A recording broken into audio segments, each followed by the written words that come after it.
Well, alright. This is video number 2. Hello, I am Andrew Carter, and I am here to talk to you about something, anything worthwhile, which could be defined by me as such importance.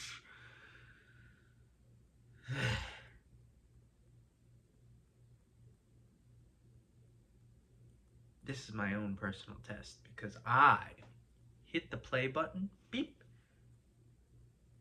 intentionally when I realized or felt like I didn't have anything to talk about. And I thought, oh, what would the pressure of the camera do to me? What would it make me say? In other words, how could I be challenged to speak what I want to speak in the moment? So that's what's happening right now, is I'm processing the fact that I pressed the play button and that I'd like to talk to you all. Because this is a test. It's my own test that I put on myself to try and speak about things, even if I don't necessarily have anything to speak about. Or rather, I always have something to speak about, but it's about the desire or the need, the necessity to just get it out of my system, because most of the day I don't really talk. I have one or two friends, but for the most part, there is a level of denial that I'm living in my day-to-day. I do my job, I do this, I do that. I see people, and I'm very honest with them when I cross paths with certain people that I frequently see in my day-to-day. And I'm always an honest person. It's not a question of that. It's the question of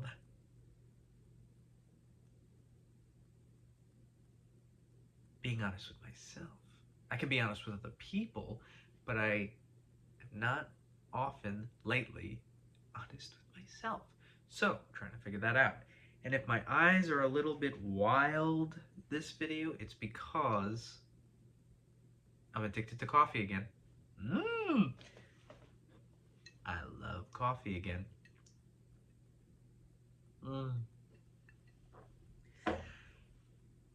I was doing pretty good for like 6 months, where it wasn't in my daily, it wasn't in my routine. I wasn't waking up in the morning and making coffee and then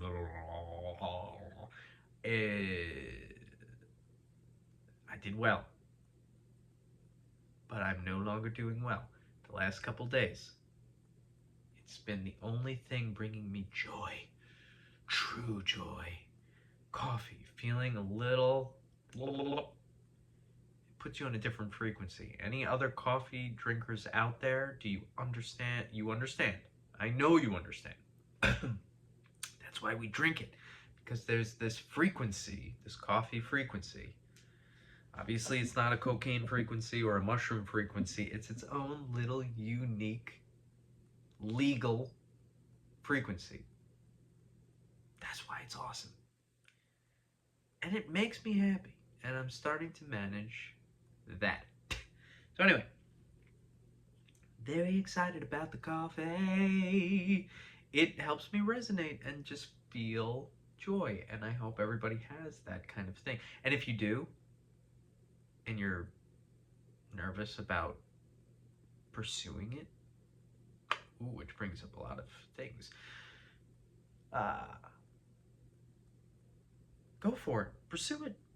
As long as you're not hurting anybody. And always ask. You know what I mean? If it involves another person, ask. It's okay to ask. And also listen to the answer that is given back to you. But it's another conversation. Let's stick to the coffee. If you have like a drink or a food that just makes you feel good about yourself, eat and drink the shit out of that shit. Yeah. There is one thing that I did want to talk about, and it was inspired by my uncle, Lou, who is a writer, and he's written 3 novels. You should definitely Louis Ambrosio. Check him out. His books are great. Anyway, uh, he made a very flattering comment about my last video. I don't take it. I don't take it to a place of ego, but he did mention a writer named Herman Hesse, which I realized I don't even know how to pronounce his last name. Is it Herman Hesse or Herman Hesse or Herman Hesse? Anyway, some folks might know him, but he wrote a wonderful book called Siddhartha. This is my copy. It's a beautiful copy. Great cover, isn't it? It's lovely. Anyway, I thought I would read a passage because it inspired me to read a passage when he mentioned it. So I read a passage and it was very inspiring, as this book is absolutely an inspiration. And I'm going to read it now. And I hope it inspires you as it inspired me. Here we go.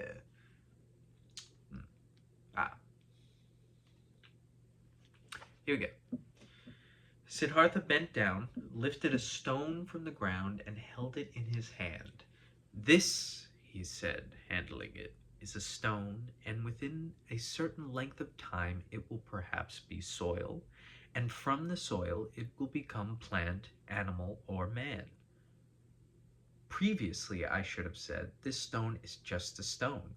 It has no value. It belongs to the world of Maya, but perhaps because within the cycle of change it can also become man and spirit. It is also of importance.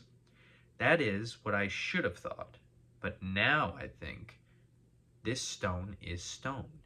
It is also animal, God, and Buddha. I do not respect and love it because it was one thing and will become something else, but because it has already long been everything and always is everything. I love it just because it is a stone, because today and now it appears to me a stone. I see value and meaning in each one of its fine markings and cavities, in the yellow, in the gray, in the hardness and the sound of it when I knock it, in the dryness or dampness of its surface. There are stones that feel like oil or soap, that look like leaves or sand, and each one is different and worships Om in its own way. Each one is Brahman. At the same time, it is very much stone, oily or soapy, and that is just what pleases me and seems wonderful and worthy of worship. But I will say no more about it. Words do not express thoughts very well. We could all agree on that. They always become a little different immediately they are expressed, a little distorted, a little foolish. And yet it also pleases me and seems right that what is of value and wisdom to one man seems nonsense to another. Brings up a couple things. Pardon my throat, getting through some itchy situation going on. Take care of yourself. Two things. Yesterday, when I read it, last night. It made me think about the stone, and it made me think about when Siddhartha says, essentially, that what makes a stone could have also been sand. It could have also have been man or other things, objects, people, animal. At once, it's a cycle of things and ways of being.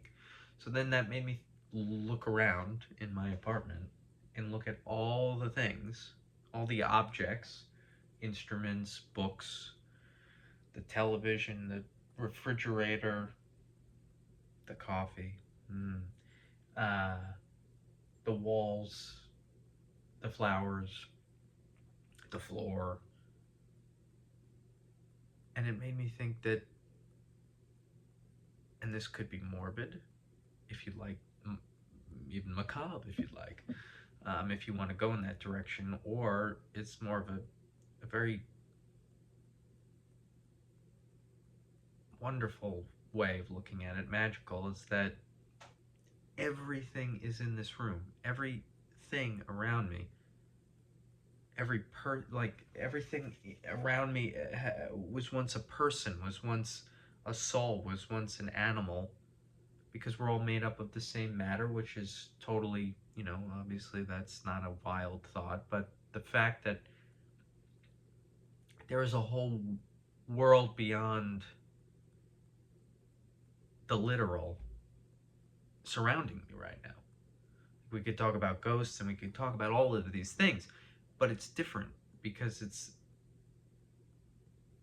different because it is tangible. The supernatural is already tangible if you look at it in that perspective, that the dead are within every object around you at this given moment. If you're listening to this video, if you're watching, just wherever you are, just look around, look at all the objects and the things and the people around you, and realize that, yes, whatever they're made up in that moment is what they can identify as themselves and what you can identify them as, but also there's the past elements that are also weaved in what they are. Meaning, there's hundreds of souls within me. There's hundreds of bodies, parts of bodies within me, of material elements of people, of animals, of plants, of all manners of life. And it's constantly moving. So I'm of millions and infinite souls. Parts of my skin is not mine. It's all of the life that is passed on. All of it is in my skin, is in your skin, is in the floor skin, in the couch's skin, in the lights and the paintings and pictures and my glasses. Like, there's millions of elements and molecules and materials of the past that make this. And it's so obviously true. Because the statement man-made, I never liked the statement man-made, separate from nature. There's natural things and then there's man-made things. But if people are natural, they come from nature, we come from nature, then anything we make is also natural. So there is nothing, it's not separate. See what I'm saying? So yes, you can make, excuse me, you can make plastics and all these things, but in order to make plastics, it takes chemicals. And chemicals are of nature to some degree. There's nothing unnatural. I mean, even I was listening to a great debate about the God question, if God exists or not, which is not the conversation, but it brought up, oh, I lost my train of thought because I'm so excited. Let me drink some more coffee and think about it.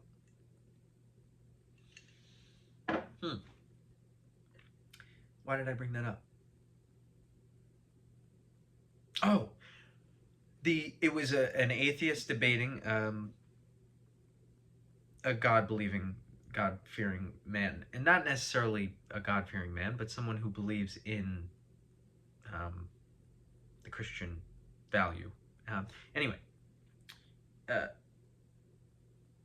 and the atheist's point, his side, was that there's no way to prove there's no way to prove supernatural events.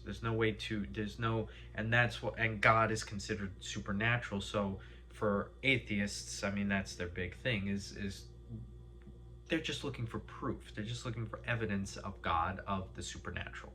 But as I was listening to the conversation, I'm thinking, well, but what if we took the natural versus supernatural discourse away from things? What if it was all natural? What if just the idea of God is natural? What if seeing ghosts and all of these things are of nature? Because wouldn't it, what makes something supernatural is my question. Because if ghosts exist, let's say, and plenty of people have seen ghosts and have ghost stories, but why does it then step into the realm of super nature? Because we don't understand it, but then doesn't that then become a scientific conversation? Because science, the pursuit of science, is just to prove what cannot be proven. So then the goal is the same. We're meeting at the same point, is if we remove the natural versus supernatural conversation and just go, oh yes, the God, ghost, supernatural question, it's natural and it can just be proven. And I think I brought that up for a reason. I just don't remember what the reason was. Well, I guess the fact that, inspired by Siddhartha, is that if the past is within me and within you, the whole kit and caboodle, then, well, that sounds pretty supernatural. As much as ghosts, in the sense that, oh wait, there's millions of fibers, old ancient fibers in me. There could be dinosaur DNA in my skin. That's pretty supernatural, but it's also pretty natural. It just makes a lot of sense. Anyway, I talked a lot about that, and then the second interesting thought, maybe, and then oh yeah, apropos of words do not express thoughts very well, which we all know, and I think that that's what making these videos for me is an experiment on, is the fact that I don't think I ever talked, because I never really, I think I might have, and if you know, let me know if this is something that you also experience.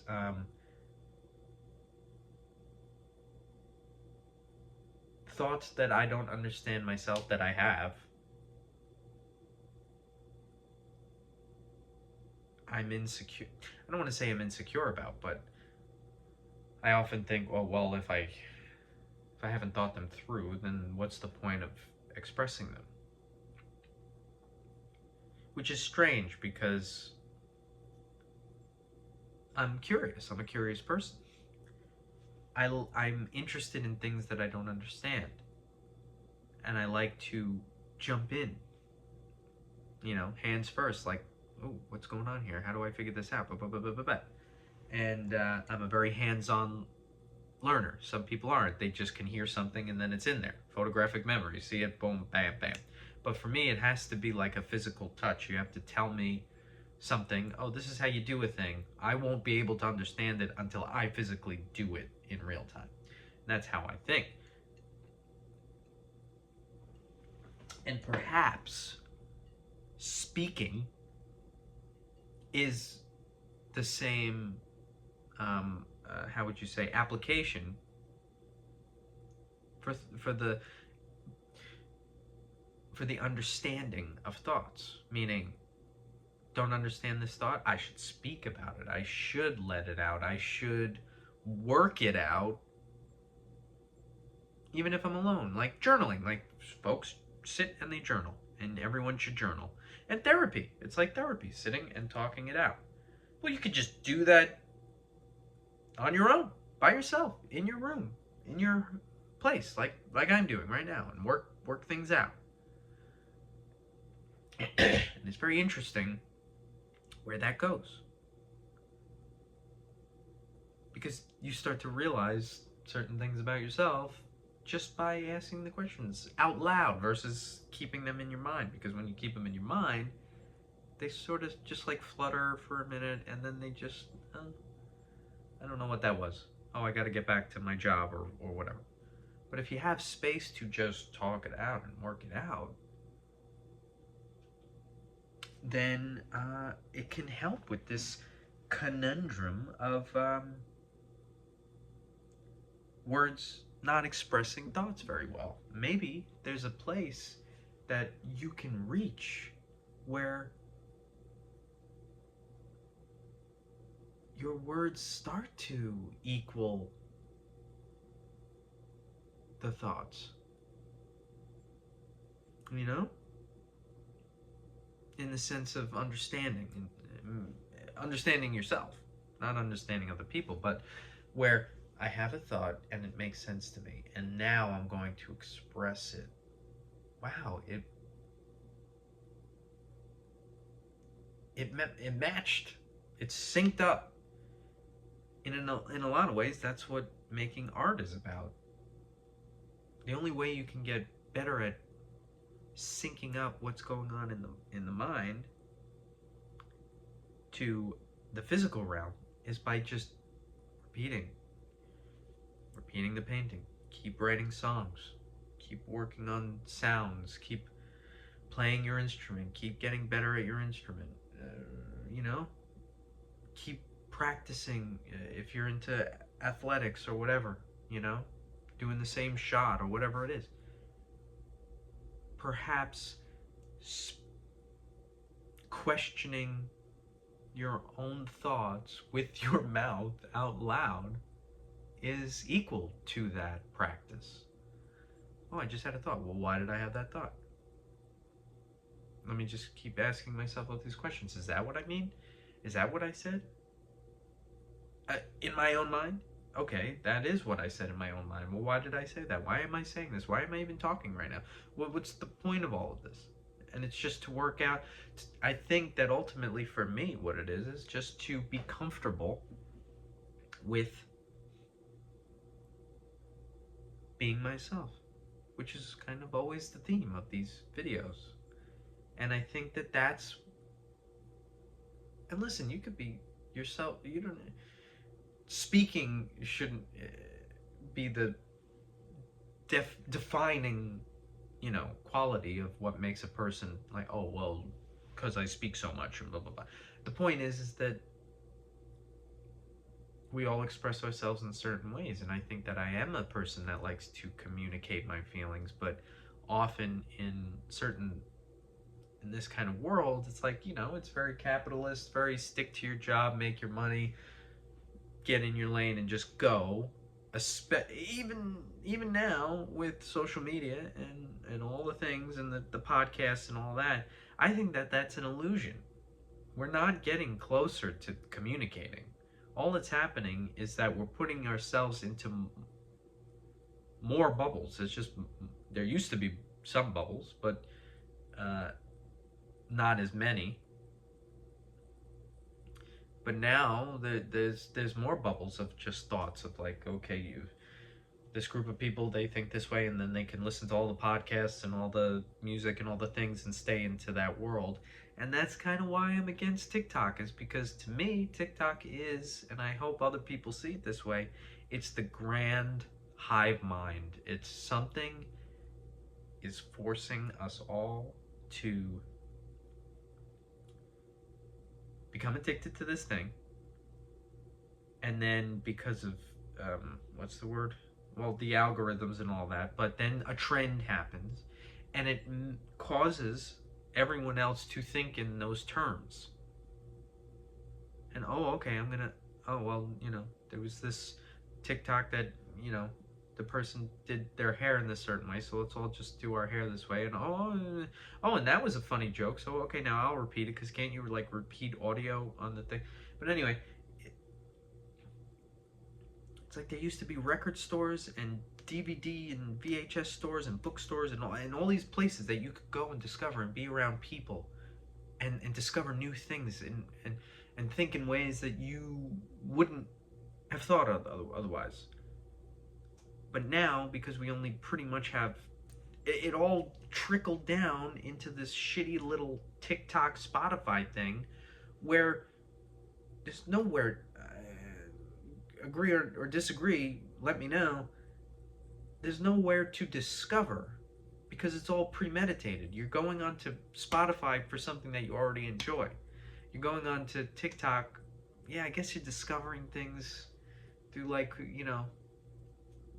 but still you're not discovering things if you just go onto the app and it already tells you what to watch because it's the popular thing, you know? And that's always been around, you know, magazines and movies have always and music have always affected or what's the word, inspired culture or were the leading man to, or the not the leading man or lady to culture. They would sort of lead the way. So there's always going to be that mechanism, but I think it's really slimmed down. Where there was, there once used to be a multitude of these things, and you could just be on your own and just, oh yes, I read Emily Dickinson poetry on my own, and I bought it at a local bookstore, and no one has to know about it. But now it's like, it's almost like everybody does something for the recognition, which is, I hope that you're not doing that. I hope you don't do certain things just for the recognition, which is now making me wonder again why I'm doing this. Why am I sitting in front of a thing for 26 minutes already and talking?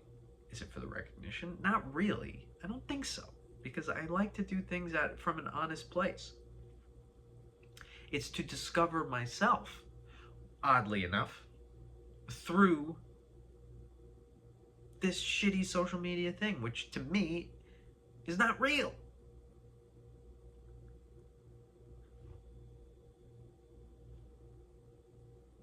So go figure that one out. All right. I could keep talking, but pardon all the coughing. But it's almost a half hour in, so I think I'll conclude it with that. What I will conclude it with, maybe I'll just talk about this. I believe that I got this edition when I was living in California. I worked at a thrift store called Angel View, and I would grab all these wonderful books that would come through donation, and sometimes when I really loved them, I would hide them for a couple days and then put a little sticker on it, 99 cents, and then go and buy it. Whoops, sorry. All right, on that note, thanks for listening, everybody. Just comment, talk about it. I don't know. How am I doing? I don't know. Still, there's a freedom I'm looking for, and I'm glad you're here with me to discover it. So long.